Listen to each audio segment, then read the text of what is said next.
स्वागत है आप सभी का मूर्ति नॉलेज में। और आज हम लोग लेकर आए हैं एक न्यू टॉपिक, उपभोग। आखिर उपभोग क्या है? तो आज हम लोग डिस्कस करेंगे उपभोग पर और उसकी विशेषताओं पर। तो शुरू करते हैं उपभोग का अर्थ। उपभोग, तो सबसे पहले हम लोग जानेंगे इसका शाब्दिक अर्थ क्या है। तो उपभोग का जो शाब्दिक अर्थ है वह है उपयोग या सेवन या फिर प्रयोग। उपभोग का शाब्दिक अर्थ क्या हुआ? उपयोग करना या सेवन करना या फिर प्रयोग करना। अर्थात किसी वस्तु या सेवा का प्रयोग या सेवन या उपयोग जो मानवीय आवश्यकताओं को संतुष्ट करता हो, अर्थशास्त्र में उपभोग कहलाता है। फिर से एक बार देखेंगे इसको। उपभोग क्या है? किसी वस्तु या सेवा का प्रयोग या सेवन जो मानवीय आवश्यकताओं को संतुष्ट करता हो, उपभोग कहलाता है। मान लीजिए कि हमें भूख लगी है और खाना हमारे सामने रखा हुआ है। अगर जब तक हम उसे नहीं खाएंगे तो हमारी भूख शांत होने वाली नहीं है। जब तक हम उसका उपभोग नहीं करेंगे, उसका सेवन नहीं करेंगे, उसका प्रयोग नहीं करेंगे तो हमारी संतुष्टि या भूख शांत होने वाली नहीं है। और उस वस्तु या सेवा का प्रयोग ही जो हमारी आवश्यकताओं को संतुष्ट कर सकता है, उपभोग कहलाता है। तो अब हम लोग बढ़ेंगे इसकी विशेषताओं की तरफ। उपभोग का अर्थ एकदम क्लियर हो चुका है। विशेषताएं,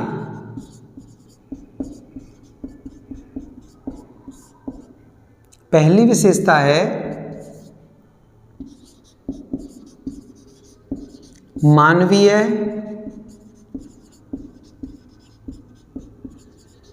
मानवीय आवश्यकताओं की संतुष्टि। दूसरा है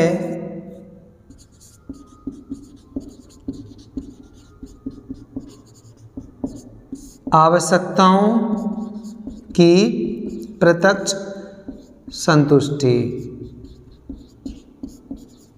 तीसरी विशेषता है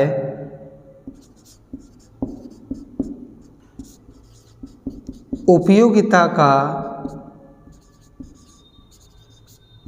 शीघ्र या धीरे धीरे समाप्त होना।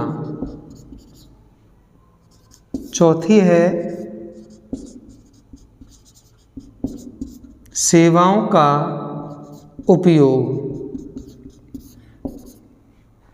तो ये कुछ उपभोग की विशेषताएं हैं। तो डिस्कस करते हैं फर्स्ट विशेषता पर, मानवीय आवश्यकताओं की संतुष्टि। यानी उपभोग के द्वारा मानवीय आवश्यकताओं की संतुष्टि होती है। अर्थात किसी वस्तु या सेवा का प्रत्यक्ष रूप से उपभोग ही जो कि मानवीय आवश्यकताओं की संतुष्टि करता है, उपभोग कहलाता है। यानी उपभोग का मतलब उपयोगिता को नष्ट करना नहीं होता है। जैसे दूध के पीने से पहले ही दूध का फैल जाना, तो ये उपभोग नहीं है। उपभोग वह है, वस्तु और सेवा का वह गुण है जो मानवीय आवश्यकताओं को संतुष्ट करता है। दूसरी विशेषता है आवश्यकताओं की प्रत्यक्ष संतुष्टि। यानी किसी वस्तु और सेवाओं का प्रत्यक्ष रूप से उपभोग करना ही, या प्रत्यक्ष रूप से सेवन या प्रयोग करना ही अर्थशास्त्र में प्रत्यक्ष संतुष्टि कहलाता है।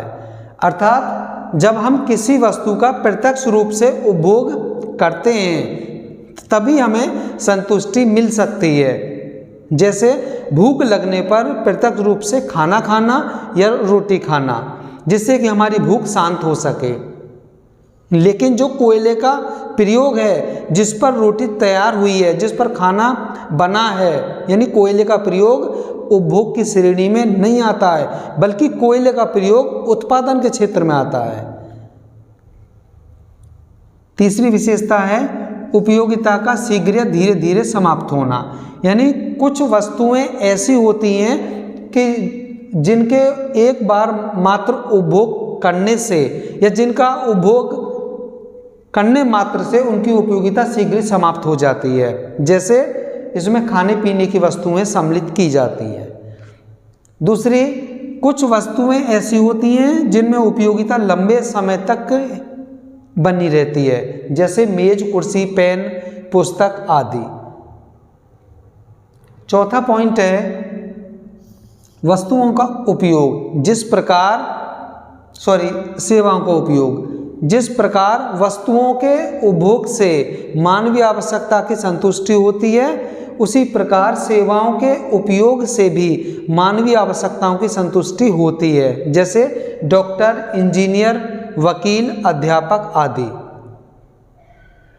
तो ये उपभोग का अर्थ और उपभोग की विशेषताएं आज हमारी कंप्लीट हो गई हैं।